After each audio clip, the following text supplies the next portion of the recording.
Hi friends, ఈరోజు పప్పు చేసేది చూపిస్తాను. గోంగూర పప్పు.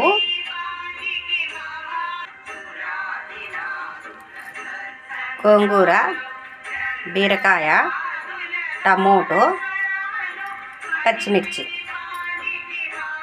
చింతపండు కొంచెం,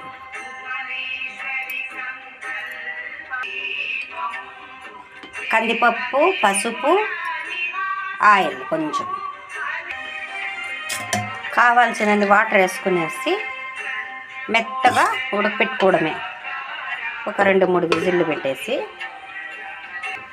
చూడండి. కొంచెం ఆయిల్, పసుపు వేసి ఉడకబెట్టడం వల్ల కొంచెం కూడా కుక్కర్కి పైకి చిమ్మలేదు. పప్పు, ఉప్పు, వీటిని నీట్గా మెదుపుకొని పోపు పెట్టడం.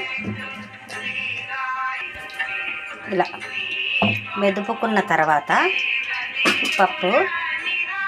పోపు పెట్టుకుందామా. చిన్న బాండెలో కొంచెం నూనె పోసి పోపు గింజలు, ఎల్లుల్లిపాయలు కొంచెం అట్లా గోల్డ్ రంగు వచ్చిన తర్వాత కరివేపాకు కూడా వేసేసి పోపు పెట్టడమే.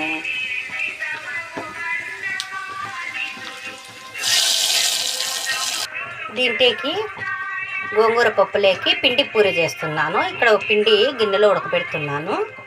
ఇది ఉడికిన తర్వాత మెదిచ్చేసి కాల్చడమే, చపాతీ పూరి కాల్చినట్లు.